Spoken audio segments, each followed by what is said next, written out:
한때 일타 강사 박규환 위원장과 함께 꼬리에 꼬리를 무는 역사 이야기 꽃고역 제2편 우리의 할머니 국적이 일본이라고? 일제 치하에 살았던 우리 선조들의 국적은 일본이다는 주장이 여기저기서 나오고 있습니다. 그때는 국격을 빼앗겼고 일본이 통치하던 시절이니까 우리 국적도 일본인 것 아닌가요? 요즘 이런 주장 여기저기서 터져나오고 있습니다. 대표적으로 김형석 독립기념관장, 그리고 김문수 노동부 장관 기자회견장 청문회 자리에서 아주 서스럼없이 이런 주장을 내뱉었죠. 그러면 저는 그분들께 한번 질문하겠습니다. 그렇다면 1950년 6월 28일부터 9월 28일까지 언제인지 아시죠? 한국 전쟁 기간입니다. 1950년 6월 28일 조선민주주의인민공화국 군대가 서울을 점령했습니다. 서울 시민들을 자신의 국민으로 편입했고 서울을 조선민주주의인민공화국의 수도로 선포했습니다. 그러면 이제 이 순간부터 50만 서울 시민의 국적은 조선민주주의인민공화국이 되는 겁니까? 이제 이 순간부터 서울 시민들은 모두 조선민주주의인민공화국 국민으로서 의무를 갖게 되는 겁니까? 만약 김문수, 김형석 씨의 말씀대로라면 이제 1950년 6월 28일 조선민주주의인민공화국 군대가 강제로 서울 시민들을 자신의 국민으로 편입했기 때문에 우리는 땅을 빼앗겼고 통치권을 빼앗겼기 때문에 이제 조선민주주의인민공화국 국민이 된 거죠? 그렇다면 조선민주주의인민공화국이 자신의 국민을 대상으로 통치 행위를 하는 것 문제 삼을 이유가 없겠죠?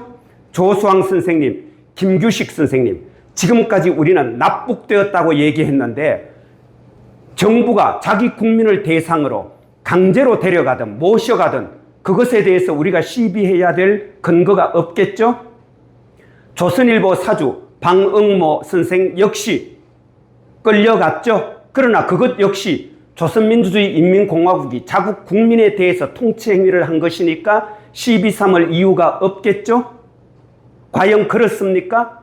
만약 김문수, 김형석 씨의 논리대로라면 우리 선조들은, 우리 윗대 사람들은 한때 조선왕조 국민이었다가 대한제국 국민이었다가 그리고 다시 일본 제국의 국민이었다가 다시 1945년부터 48년까지는 그럼 어떻게 설명하겠습니까? 우리가 미국 국민이었습니까? 미군정이었잖아요. 미국이 언제 우리를 국민으로 인정해 준 적이 있습니까? 그러면 그때는 국적이 없었던 겁니까? 그러다가 1948년부터는 대한민국 국민이었다가 1950년 6월 28일부터는 조선민주주의인민공화국 국민이었다가 다시 대한민국 국민이 되고 이런 과정을 거친 겁니까? 과연 정말 이렇게 생각하시는 겁니까? 대답해 보세요. 김문수 씨, 김형석 씨. 답은 너무 분명한데 왜 이렇게 국적 가지고 말이 많나요? 국적을 질문하는 의미와 맥락을 살펴야겠죠. 국적이라고 해서 호적 대장이나 여권에 기재되어 있는 그 형식적인 국적을 말하고자 하는 건 아니겠죠. 국적을 묻는다는 것, 그것은요, 결국 당신은 어느 나라 사람인가? 1910년부터 1945년 사이에 이 땅에서 살았던 우리 선조들은 과연 어느 나라 사람이었던가를 질문하고 해석하는 과정이죠. 그런데 여기서 어느 나라 사람인가 했는데 만약 일본 사람, 일본 국민이다 이렇게 얘기한다면요, 결국 35년간의 일제 식민 통치 체제의 합법성을 부여하게 됩니다. 일본 국민을 대상으로 일본 정부가 통치 행위를 하는 것은 당연한 것이잖아요. 이렇게 되면요, 우리가 지금 문제시하고 있는 징병이나 징용도 모두 일본 정부의 합법적인 국가작용입니다. 그 시행 과정에서 다소 무리가 있었다, 가혹했다 등등 지역적인 비판은 할 수 있을지언정 징병, 징용 그 자체를 비판하거나 부정할 수 있는 근거는 사라지게 됩니다.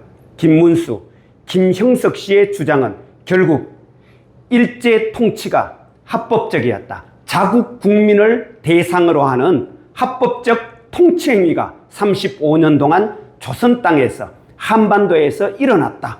이 주장을 하고 있는 셈입니다. 실제로는 어땠냐? 우리는 이 땅에서 수천 년 동안 한민족을 이루고 살았고요. 때로는 고려라는 이름으로, 때로는 조선, 때로는 대한이라는 이름으로 쭉 나라를 이루고 살아왔어요. 그런데 1910년 즈음에서 우리 스스로를 다스릴 수 있는 권리이자 힘, 권한, 즉 자주권을 우리는 상실하게 되죠. 그런데 이 상실 과정이 합의나 동의에 의한 것이 아니라 강제, 강압에 의한 것이었기 때문에 우리는 자주권을 침탈당했다, 빼앗겼다라고 하는 것이고요. 이 말은 다르게 표현하면 일제 식민 통치는 원천적으로 불법이다. 그래서 우리는 을사늑약이라고 표현하고요. 그리고 1910년 병합조약 역시도 우리는 원인 무효다. 이렇게 주장하고 있는 것이죠. 그래서 우리는 어쩔 수 없이 힘이 모자랐기 때문에 일제 치하에 살았다. 일본의 지배를 받았다. 라고 얘기하지만 그러나 우리는 줄곧 한 민족으로서 우리 민족의 정체성을 지키고 우리 나라를 우리 스스로 다스릴 수 있는 권리를 되찾기 위해서 투쟁했던 것이고 마침내 1945년 8월 15일 해방을 맞이했던 것이죠. 그런데 우리가 일본 국민이다 라고 하는 순간 우리는 일제에 저항하는 모든 행위가 모두 반국가 행위가 되는 이런 끔찍한 상황을 목도해야 되는 것이죠. 김형석 씨, 김문수 씨는 지금 우리의 독립운동을 합법적인 일본의 국가 작용에 대한 반국가 행위라고 주장하고 있는 것입니다. 참혹한 현실이죠. 도대체 무슨 생각으로 이런 주장을 하는 거죠? 이분들도요, 강제, 강압에 의해서 일제의 한반도 통치가 이루어졌다는 사실 그 자체까지는 부정하진 않습니다. 근데 보통의 사람이라면요, 강제, 강압에 의해서 이루어졌다면 이것은 우리가 승인하거나 동의한 것이 아니기 때문에 당연히 불법이라고 얘기해야 되는 것이죠. 우리는 지금 그래서 일제의 조선 통치를 강점이다, 불법이다 라고 얘기하는데 이분들은 그렇게 보지 않습니다. 비록 강제와 강압에 의해서 조선 통치가 이루어졌다 하지만 그러나 대한제국이 사라지고 조선 땅에서 한반도에서 새로운 국가 질서가 창출되었다. 새로운 통치권이 수립되었다. 그렇다면은 이미 이 자체로 새로운 질서의 창출 그 자체로서 합법적이다. 이렇게 보는 것이죠. 다시 말하면 이분들은요, 현존하는 질서 그 자체는 이미 합법적이라고 보는 거예요. 현존 질서의 정당성을 따지지 않습니다. 그러다 보니까 조선 땅에서 일제가 국가 질서를 창출한 이상 그것은 합법적이고 따라서 그것에 저항하거나 부정하는 것, 이것은 대단히 어리석고 바람직하지 못한 행위입니다.